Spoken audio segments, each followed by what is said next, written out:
By the time I woke up beside the broken road, I no longer remembered my name, but I remembered one thing clearly. I was royalty. The rain was falling hard that night. I could hear voices shouting, metal clashing, and then a sharp pain across my head. When I opened my eyes again, the world was spinning. I was lying in mud, my body aching everywhere. The convoy was gone. The guards were gone. Everything was gone except the sound of rain hitting the leaves above me. I touched my head and felt blood. My clothes were torn, dirty, soaked through. I tried to stand but fell twice before I managed to stay on my feet. The road stretched out in both directions, dark and empty. I didn't know which way the attackers went. I didn't know if they were coming back, but I knew something. Deep inside, past the pain and confusion, I knew who I was. I was a princess. I couldn't remember my name. I couldn't remember my parents' faces. But I remembered the palace on the hill. I remembered the town below it, the one with the red clay roofs and the market square. I remembered the sound of drums during festivals. I remembered that I belonged there. I started walking. The night seemed endless. My feet were bare and bleeding. Every step hurt. I kept touching my left shoulder without knowing why, as if checking for something. The rain eventually stopped, and by the time the sun came up, I could see the town in the distance. My heart lifted. "I'm almost home," I whispered. But when I reached the first houses, people stared at me like I was a ghost. A woman pulled her child away when I passed. A man spat on the ground and turned his back. I looked down at myself and understood. I looked like a beggar. My hair was matted with mud and blood. My clothes were rags. I had no shoes, no proof.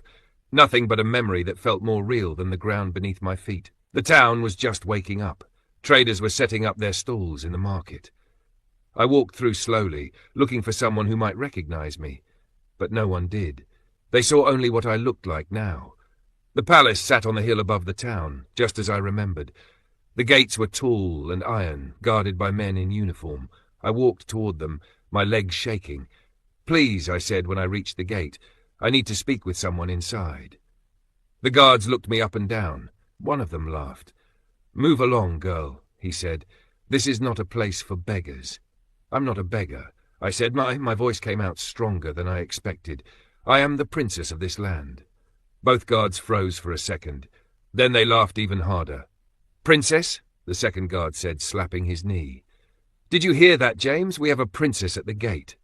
"I am," I insisted. "There was an attack. I was taken. I don't remember everything, but I remember this place. I remember the palace. I belong here." James stopped laughing. His face turned cold. "Listen carefully," he said, stepping closer.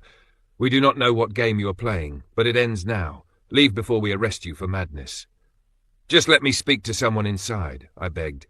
"An elder, a servant, anyone who knew the royal family." "The royal family is in mourning," the other guard said quietly.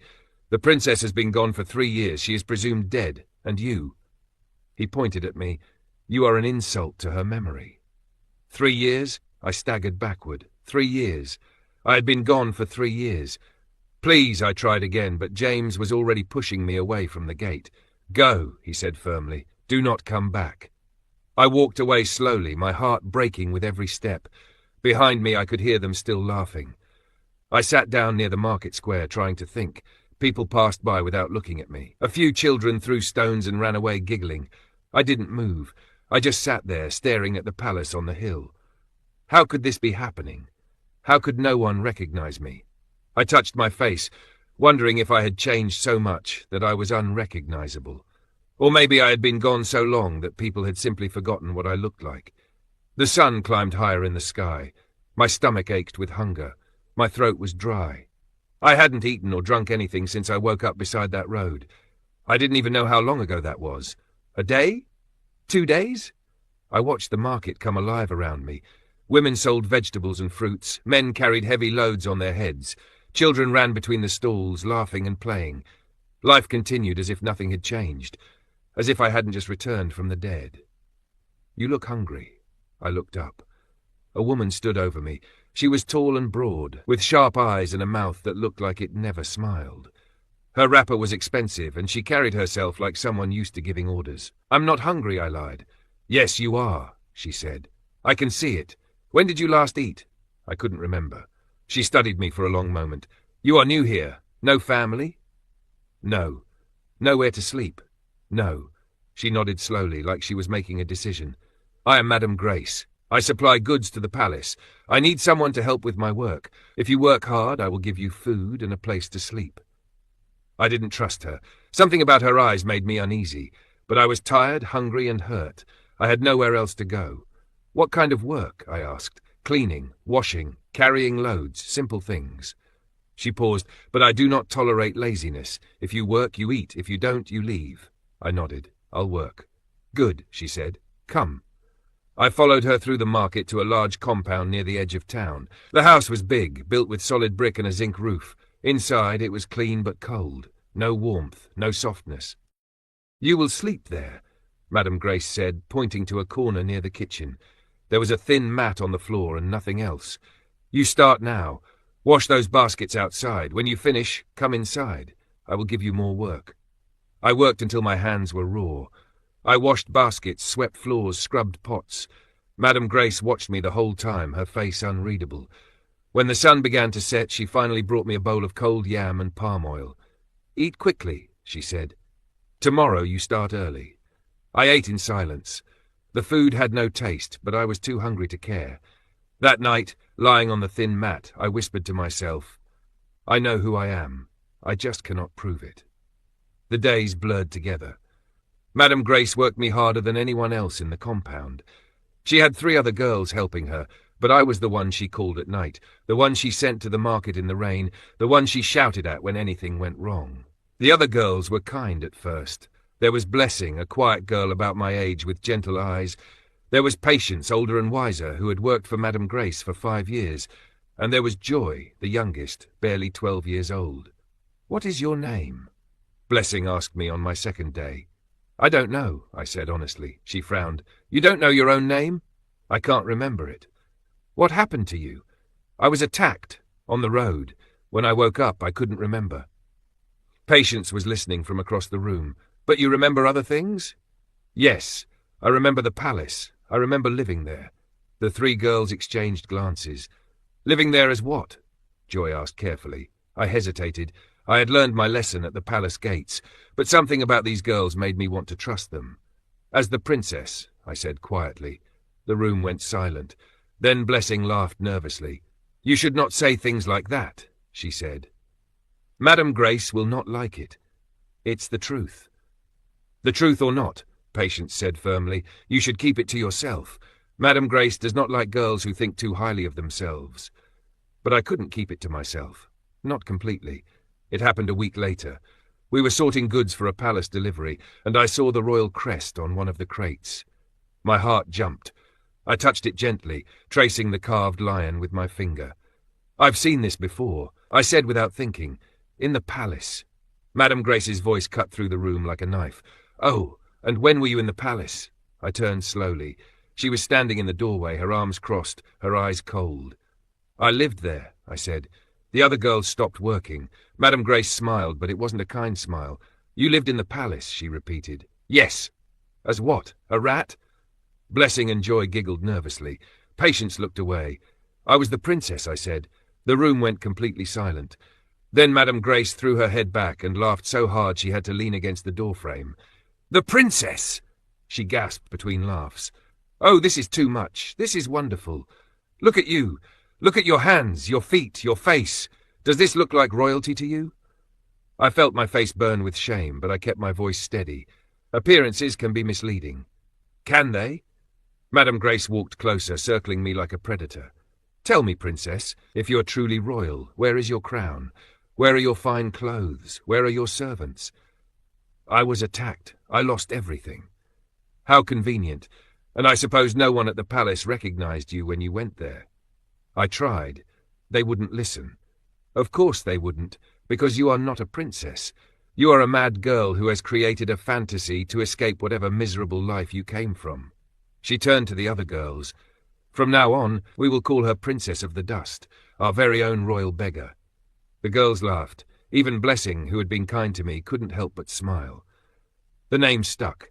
Every day after that, Madame Grace used it. When she wanted me to scrub the floors, Princess of the Dust, come here.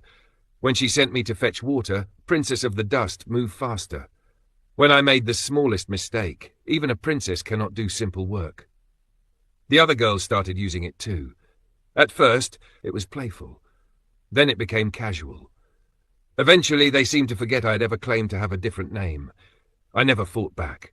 I never raised my voice. I just kept working, kept surviving, kept repeating to myself, I know who I am.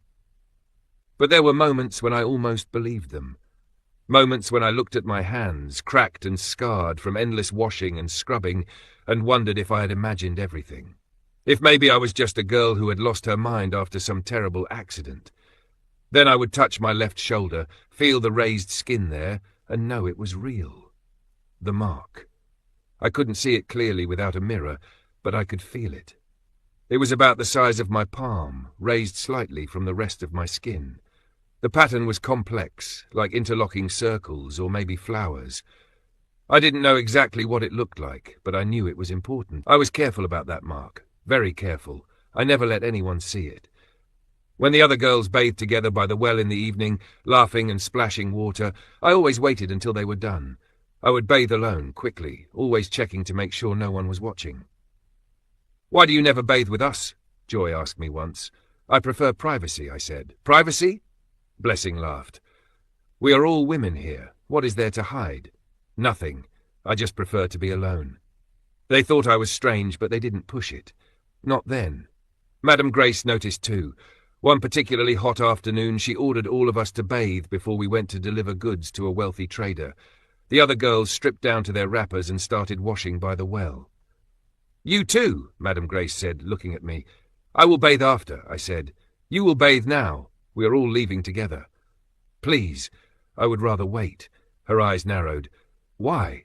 What are you hiding?" "Nothing." "Then there should be no problem bathing with the others." "I just prefer." "I don't care what you prefer. Take off that filthy blouse and wash yourself. Now." My heart was racing. I couldn't let her see the mark. If she saw it, she would ask questions. She would mock me even more. Or worse, she might understand what it meant and try to use it against me somehow. "No," I said quietly. Madame Grace's face darkened. "What did you say to me?" I said no. She moved so fast I didn't have time to react. She grabbed the neck of my blouse and yanked hard. The fabric tore slightly, but I held on to it, twisting away from her. "Let go," I shouted. "Show me what you are hiding." We struggled for a moment. The other girls watched in shock. Madame Grace was strong, but I was desperate. I managed to pull away, clutching my blouse closed. "You think you are special," Madame Grace said, breathing hard. "You think you are different from the rest of us, but you are not. You are nothing, a beggar I picked up out of pity, and you will do as I say, or you will leave my house with nothing." "Fine," I said, my voice shaking. "I will bathe, but alone." She stared at me for a long moment. Then she smiled coldly. "Fine. Bathe alone. But if I find out you are hiding something shameful, if I discover you have been lying to me about anything, you will regret it." I bathed alone that evening, my hands trembling the whole time. After that, Madame Grace watched me even more closely. She was suspicious now, looking for any sign of weakness or deception. If you're enjoying this story so far, subscribe to the channel. Drop a comment telling me what you think happens next, and hit that like button. Your support means everything. The weeks turned into months. The work got harder. Madame Grace seemed to take pleasure in finding new ways to humiliate me. She made me carry the heaviest loads to market. She gave me the dirtiest jobs. She fed me last and least. When traders came to the compound, she would point at me and tell them my story. "This is my maid," she would say. "She believes she is a princess. Can you imagine? A princess with hands like leather and feet like an elephant." They would laugh. Every single time. But there were small moments of kindness that kept me going. Patience, the older girl, sometimes saved extra food from her own plate and slipped it to me when Madame Grace wasn't looking. "You are too thin," she would whisper. "Eat this." "Thank you," I would say. "Don't thank me. Just survive." Joy, the youngest, would sometimes help me with my work when Madame Grace was away at market. "Why do you stay here?" she asked me once while we were washing clothes together. "Where else would I go?" "Anywhere. The market, another town. Anywhere would be better than here." "I need to stay close to the palace," I said. "One day, They will believe me." She looked at me with sad eyes. "No, they won't. They will never believe you. You should forget about the palace and just try to survive." But I couldn't forget.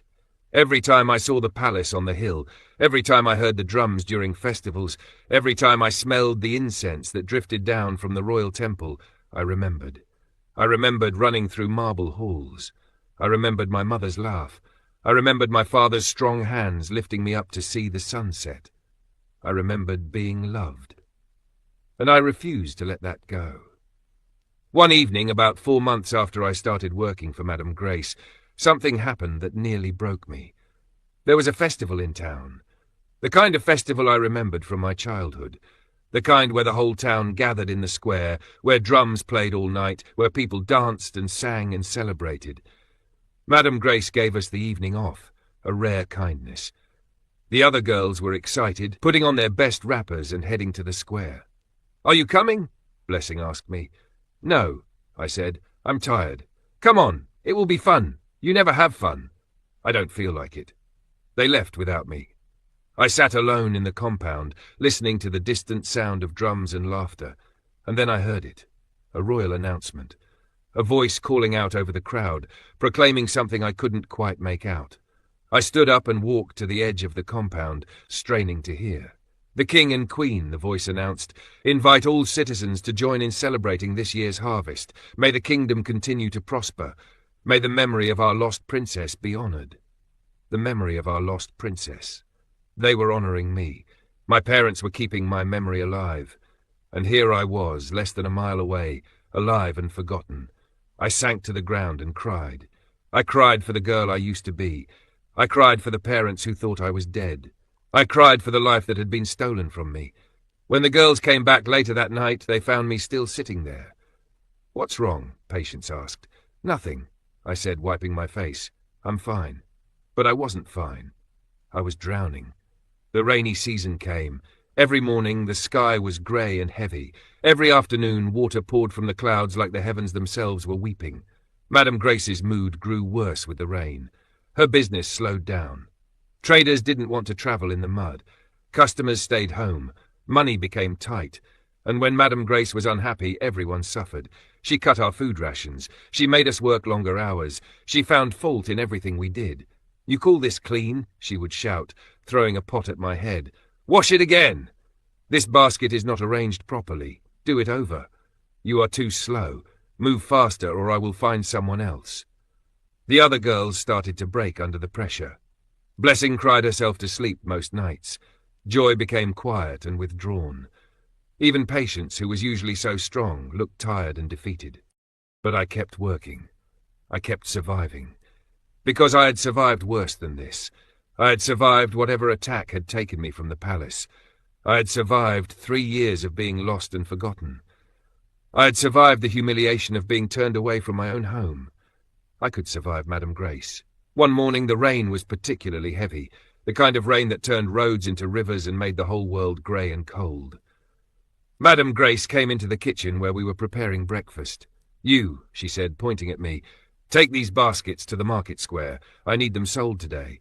I looked outside at the rain. "It's too heavy. No one will be at the market." "I don't care. Go. The baskets will get ruined. The goods will be destroyed." "Are you arguing with me?" "I'm just saying. Get out, now, and do not come back until those baskets are empty." I looked at the other girls. They kept their eyes down, not wanting to draw Madame Grace's anger.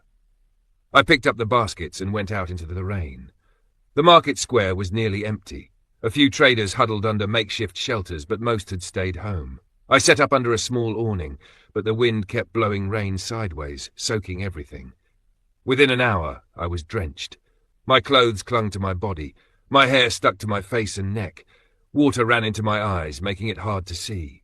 I tried to sell what I could, but no one was buying. People hurried past with their heads down, trying to get home before the rain got worse. I was shivering now, cold down to my bones. My teeth chattered, my fingers were numb. And then I felt it. The fabric of my blouse stretched tight across my back and shoulders. The mark, no longer hidden. I reached back quickly, trying to adjust the cloth, but it was too wet, too clingy. The outline of the mark was clearly visible through the thin fabric. Wait, I froze. A man stood a few feet away, staring at me. He was older, maybe 50, with grey in his beard and the uniform of a palace messenger. Rain dripped from his cap. His eyes were locked on my shoulder. "Turn around," he said quietly. My heart started pounding. "No, please, just let me see." Something in his voice made me obey. I turned slowly, presenting my back to him. He stepped closer, squinting through the rain. His face went pale. His hands started shaking. "Pull down your blouse," he said, "just enough to see clearly." "Why? Please, I need to be sure." I hesitated. Then, with trembling fingers, I pulled the neck of my blouse down slightly, exposing my left shoulder. The man gasped. He actually stumbled backward, his hand going to his mouth. "That mark," he whispered. "Where did you get it?" "I was born with it," I said. "Do you know what it is?" "No, but I know it's important." He stared at me for a long moment, rain running down his face. "What is your name?" "I don't remember my name, but I know who I am." "Who are you?" "The princess, the one who was lost 3 years ago." He took a deep breath, then another. He was shaking all over now, and I didn't think it was from the cold. "How long have you been in this town?" he asked. 4 months, maybe 5. "And you never went to the palace?" "I tried. The guards turned me away." He closed his eyes. "Of course they did. You look like—" He stopped himself. "That mark, it is called the Mark of the Heavens. It is sacred. Only the royal bloodline carries it. It cannot be created. It cannot be copied. It is born into the skin." My knees went weak. "So you believe me?" "I don't know what to believe, but I know that mark is real." He straightened up, making a decision. "Come with me." "Where?" "To the palace. The elders need to see this." "But the baskets, leave them. This is more important." I followed him through the rain. My heart was racing so fast I thought I might faint. After months of being rejected, mocked and forgotten, someone finally believed me. The man's name was John. He walked quickly, his jaw tight, his hands clenched at his sides. I could see he was nervous, maybe even afraid. "If you are lying," he said without looking at me, "if this is some trick, you will be arrested." "It's not a trick. People have tried to impersonate the princess before. 3 different girls in the first year after she disappeared. All of them were lying. I'm not lying. We will see." When we reached the palace gates, the same guards who had turned me away months ago stepped forward. One of them was James, the one who had laughed at me. "Messenger John," he said. "What is this?" "Open the gate," John said. "But she's the mad girl, the one who claims—" "Open the gate, now." James looked confused, but he obeyed. The gates swung open with a heavy creak. I stepped through, and for the first time in months, I was inside the palace grounds. Everything looked the same. The stone pathways, the gardens, the fountain in the courtyard. It was exactly as I remembered. John led me to the main building and through a series of hallways. Other servants and guards stared as we passed, whispering to each other.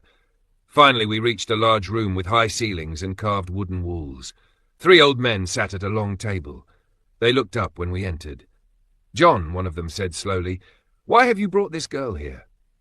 "Elder Samuel," John said, his voice formal and respectful, "I need you to look at her shoulder." The 3 elders stood up. Elder Samuel, the one who had spoken, walked closer. He was tall and thin, with white hair and sharp eyes. "Show me," he said to me. I pulled down my blouse again, exposing the mark. Elder Samuel's breath caught in his throat. The other 2 elders rushed over to see. "It cannot be," one of them whispered. "Look at the pattern," the 3rd elder said, his voice shaking. "The circles, the way they interlock." "It could be a branding," Elder Samuel said, though his voice was uncertain. "A copy made to deceive us." "No," John said firmly. "I have studied the sacred texts. I know what the Mark of the Heavens looks like. This is not a copy. Look at the detail. Look at how it sits in the skin. This mark was born, not made." The elders examined me closely. One of them took out a small glass lens and studied the mark under magnification. "He's right," the elder said finally. "This is genuine, though. The pattern goes deep into the skin layers. No branding could achieve this." Elder Samuel stepped back, his face pale. "If the mark is real, then we must determine if she is truly the princess." "I am," I said. My voice came out stronger than I expected. "I know I don't look like royalty anymore. I know I have nothing to prove it. But I am telling you the truth." "The truth requires proof," Elder Samuel said. "Sit down. We will ask you questions." I sat. The 3 elders and John arranged themselves around me. What do you remember? Elder Samuel asked. The palace, the town, the market square below. What else? I remember watching festivals from the palace balcony. I remember the drums, the dancing, the smell of roasted meat and spices. These are things anyone could know, another elder said. Tell us something only the princess would know. I closed my eyes, reaching back into my fragmented memory. The east wing, there was a private garden with white flowers. I used to play there when I was younger. The elders exchanged glances. What kind of flowers? Elder Samuel asked carefully. Small ones. They grew on vines. They only bloomed at night. Moonflowers, John whispered. Yes, I said, the memory suddenly clear. Moonflowers, my mother planted them. Elder Samuel's expression changed slightly. What else do you remember about the east wing?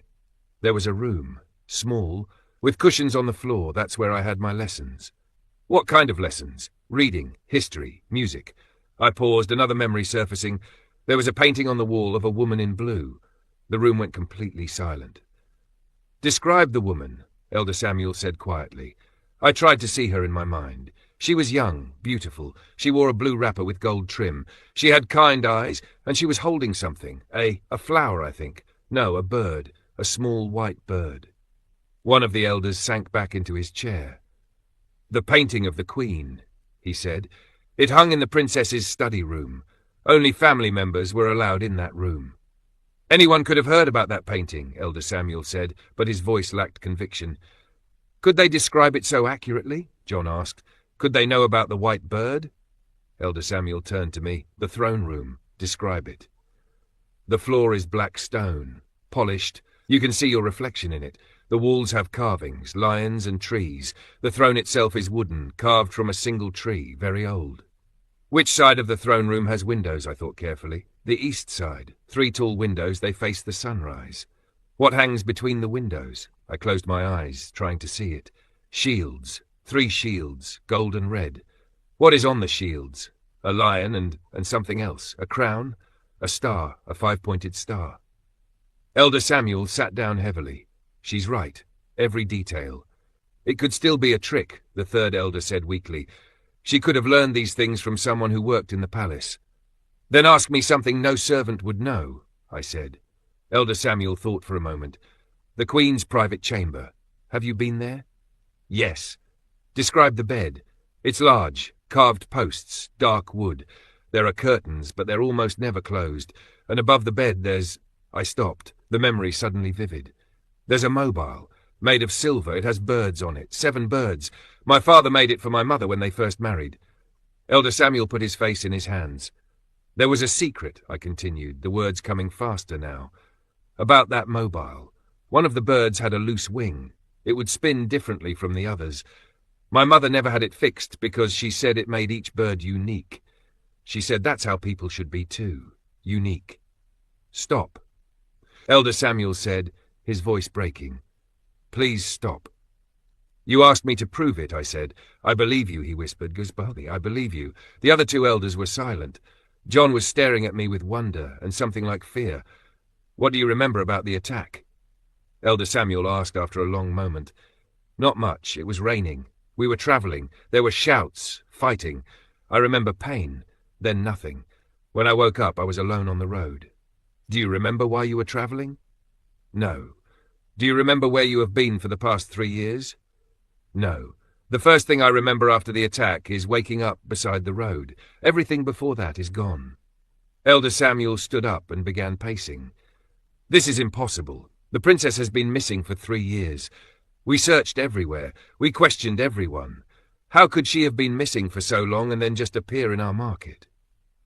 I don't know, I said. I only know I've been trying to get back here since I woke up. Why did you not come to the palace immediately? I did. The guards turned me away. When? Months ago, the first day I arrived in town. Elder Samuel turned to John. Is this true? I don't know, John said, but I can find out. He left the room and returned a few minutes later with James, the guard who had laughed at me. Do you recognize this girl? Elder Samuel asked him. James glanced at me dismissively. No, sir. Look more carefully. James looked again. His expression didn't change. I have never seen her before.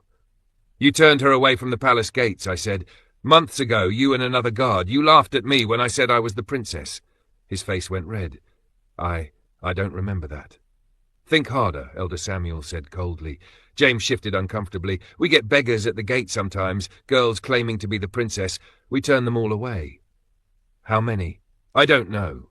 Maybe one every few months." "And you never thought to bring even one of them inside for the elders to examine?" "No, sir.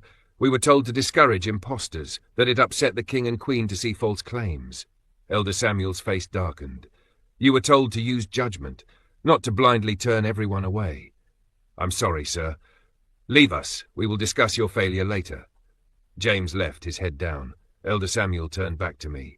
"I apologize. The guards should have shown better judgment." "It doesn't matter now," I said. "Yes, it does. You have been suffering for months when you should have been home." He took a deep breath. "We must inform the king and queen, but first I must ask you one more question." "What? What is your name?" "I don't remember." He nodded slowly. "Then I will tell you. Your name is Princess Helen, daughter of King David and Queen Esther, heir to the throne of this kingdom." The name washed over me like warm water. Helen. Princess Helen. Suddenly fragments of memory rushed back. My mother's voice calling me. "Helen, come here." My father laughing. "Helen is too fast for us all." A servant bowing. "Good morning, Princess Helen." Helen. I was Helen. My vision blurred with tears. Elder Samuel's expression softened. "Do you remember now?" he asked gently. "Yes," I whispered. "I remember." "Can you walk, or do you need a moment?" "I can walk." "Then come. Your parents are in the throne room. They need to see you." The walk through the palace felt like a dream. Servants stopped and stared. Whispers followed us through every hallway. "Is that really her?" "It can't be." "Look at her shoulder. I saw the mark." "The princess is alive?" Finally, we reached the tall doors of the throne room. Elder Samuel paused with his hand on the door. "Are you ready?" he asked. I nodded, though I wasn't sure if it was true. The doors opened. The throne room was filled with people, advisors, nobles, officials. They all turned to look as we entered, and there at the far end of the room, sitting on their thrones, were my parents. My father looked older. His hair had more grey. His face was lined with weariness. My mother sat beside him, thin and pale, as if grief had slowly been eating her away from the inside. They were listening to an advisor speak about something. Trade routes, maybe, or taxes. I couldn't hear the words. All I could hear was the pounding of my own heart. Elder Samuel walked forward. I followed, my legs shaking so badly I thought I might fall. "Your Majesties," Elder Samuel said, his voice ringing through the throne room. "Forgive the interruption, but there is a matter of great urgency." My father looked up, his expression tired and irritated. "What is it, Samuel? We are in the middle of—" He stopped. He saw me. His face went completely white. My mother followed his gaze. When she saw me, she made a sound I will never forget, a gasp that was also a sob, a sound of pure shock and desperate hope. "No," she whispered. "It cannot be." She stood up, her hand pressed to her chest. My father stood too, moving like a man in a dream. The entire throne room had gone silent. Everyone was staring. "Your Majesties," Elder Samuel said quietly, "this girl came to our town several months ago. She has been living here, unrecognized. Today, Messenger John discovered something that you must see." He gestured to me. With trembling hands, I pulled down my blouse, showing the mark. My mother's knees buckled. My father caught her, but he was staring at the mark with wide, disbelieving eyes. "The mark of the heavens," he breathed. "Yes, Your Majesty," Elder Samuel said. "We have examined it thoroughly. It is genuine, and she knows things. Things only the princess would know. The moonflower garden, the study room, the painting in blue, the mobile above the queen's bed, even the broken bird wing." My father was walking toward me now, moving slowly as if I might disappear if he moved too quickly. "Helen," he whispered. It was the first time I had heard him say my name. The sound of it broke something inside me. "Father," I said, and my voice cracked. He reached out and touched my face, his hand shaking. "Is it really you?" "Yes." "How? Where have you been? What happened to you?" "I don't know. I can't remember most of it.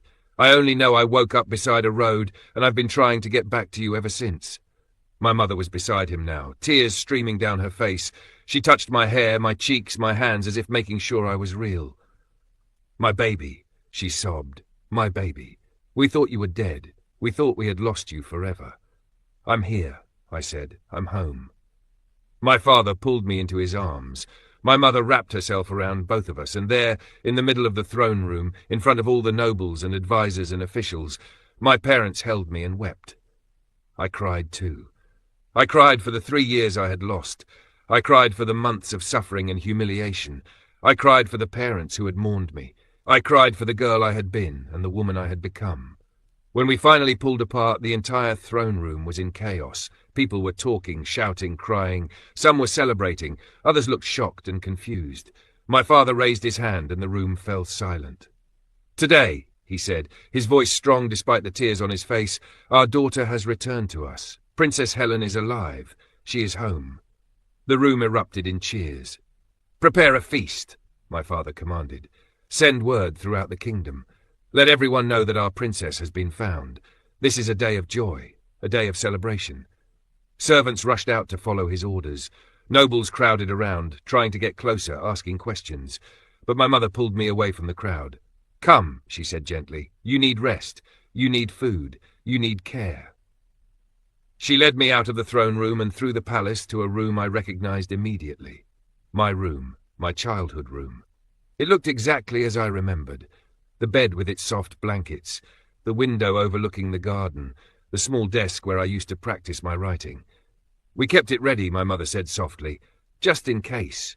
We never stopped hoping. She called for servants to bring hot water and clean clothes. Within minutes, I was bathing in warm water, washing away months of dirt and pain. When I was clean and dressed in soft, beautiful clothes that actually fit, my mother sat with me and fed me herself. Soup, bread, fruit, real food, prepared with care. "Slowly," she said when I tried to eat too fast. "Your stomach needs time to adjust." While I ate, she asked gentle questions. I told her everything I could remember. The road, the rain, the town, the guards who turned me away. Madame Grace. My mother's face darkened when I talked about Madame Grace. "This woman," she said carefully. "She hurt you?" "She treated me badly, but I survived." "What is her name?" "Madame Grace. She supplies goods to the palace." My mother's expression became very cold. "I see. Mother, please don't." "Don't what?" "Don't punish the woman who abused my daughter, who treated a princess like a slave. I just want to forget about her. I want to move forward." My mother was quiet for a long moment. Then she nodded. "If that is what you want, then that is what we will do. But she will not set foot in this palace again. That much I can promise." Over the next few days, the kingdom transformed. News of my return spread like wildfire. People came from every corner of the land to see me, to celebrate, to thank the gods for bringing me home.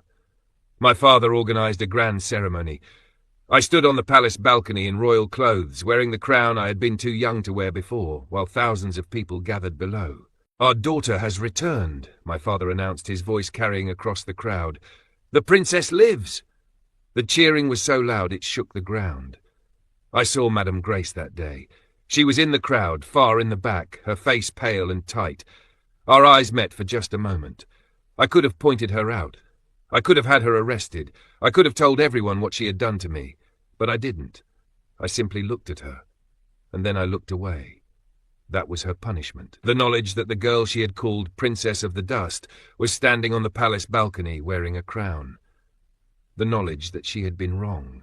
I heard later that she left town the next day, packed up her compound and moved south, far away from the kingdom. Some people said she was afraid of being punished. Others said she couldn't bear the shame. I didn't care which it was. She was gone, and that was enough. The weeks that followed were strange and wonderful. I had to relearn everything, how to walk like a princess, how to speak in formal settings, how to navigate palace politics. My parents were patient with me. They understood that I had changed, that the girl who disappeared 3 years ago was not the same as the woman who came back. "You're stronger now," my father said to me one evening. We were sitting in his study, just the two of us. "You've survived things I cannot imagine. That strength will serve you well." "I don't feel strong," I admitted. "I feel broken. Broken things can be mended, and sometimes they're stronger in the broken places." I thought about that for a long time. One afternoon, about a month after my return, I was walking through the market square. I had guards with me now, of course, but I insisted on visiting the market regularly. "Why?" my mother had asked. "You don't need to go there anymore." "I want to," I said. "I want to remember." That day, I saw a girl sitting by the fountain. She was young, maybe 14, with torn clothes and dirty feet. She looked lost and afraid. I walked over to her. My guards tensed, but I waved them back. "What is your name?" I asked, kneeling down beside her. The girl looked up at me with wide, frightened eyes. Then she recognized me. Everyone in the kingdom knew my face now. "Princess," she whispered, trying to stand and bow. "Don't," I said gently. "Just tell me your name." "Mary, Your Highness." "Are you hungry, Mary?" She nodded, tears filling her eyes. "Would you like to work in the palace?" Her mouth fell open. "Me? Yes, you. But I'm nobody. I'm just a street girl. I have nothing." I took her hand gently. "Listen to me carefully, Mary. You are not nobody. You are somebody. And sometimes people will try to make you forget that. They will try to make you feel small and worthless. But you must never let them. Do you understand?" She nodded slowly. "Good. Now come with me. Let's get you some food and clean clothes. Then we'll find you work in the palace. Real work with fair pay and respect." Mary started crying. "Thank you, Your Highness. Thank you so much." As I led her back toward the palace, I thought about the girl I used to be. The one who woke up beside a broken road with no name and no proof. I survived because I refused to forget who I was, even when everyone else forgot. Even when I looked like nothing and had nothing. I knew, and that knowledge, that stubborn refusal to give up on the truth, was what saved me. Over the months that followed, I brought more girls like Mary into the palace. Girls who had been forgotten, overlooked, abused. Girls who thought they were nothing. I gave them work. I gave them dignity. I gave them a chance to remember their own worth. My mother supported me completely. Together, we created a program for young women in the kingdom. Education, training, opportunities. "You're changing things," my father said proudly one evening, "making them better." "I'm just doing what should have been done all along," I said. "That's what makes it revolutionary." I thought about Madame Grace sometimes. I wondered if she ever regretted how she treated me, if she ever thought about the princess she had called Princess of the Dust. But mostly I didn't think about her at all. I thought about the future, about the kingdom I would one day help rule. About the changes I wanted to make, about the people I wanted to help. I thought about the mark on my shoulder, the mark of the heavens that had proven my identity when nothing else could. But more than that, I thought about the strength I had found inside myself, the strength that kept me going when I had no proof, no support, no reason to believe anyone would ever listen. That strength didn't come from my royal blood. It came from something deeper. Something that no one could take away. 1 year after my return, there was another festival. The whole kingdom gathered to celebrate. My parents stood beside me on the balcony, and together we watched the dancing and singing below. "Are you happy?" my mother asked me quietly. I thought about the question. Was I happy? I had everything I had lost. My name, my family, my home, my identity. But more than that, I had something I didn't have before. I had survived the worst and come out stronger. I had learned what it meant to be stripped of everything and still hold on to yourself. "Yes," I said finally. "I'm happy." My father put his arm around my shoulders. "We're glad you're home, Helen." "So am I." That night, as I lay in my bed in the palace, I whispered the words I had repeated to myself so many times during those dark months. I know who I am. But now they meant something different, because now I truly did know. I wasn't just a princess because of my birth or my blood or the mark on my shoulder. I was a princess because I had proven it, because I had fought for it, because I had refused to let anyone, not guards, not strangers, not even Madame Grace, convince me I was anything less than what I knew myself to be. Some people are born into royalty, others have to earn it through suffering and survival. I had done both, and that made all the difference. Before we end, I need you to do something for me. Subscribe to this channel so you never miss stories like this one. Drop a comment below and tell me what part touched your heart the most. And hit that like button. It helps more people find these powerful stories. Thank you for watching. She was treated like a maid because she looked poor, but royalty does not disappear. It only waits. Some truths are hidden by dust, not erased by it. The palace gates can close. Guards can turn you away. People can mock you and call you mad, But if you know who you are, truly know it, deep in your bones, then no amount of suffering can take that away from you. I learned that the hard way, and I will never forget it.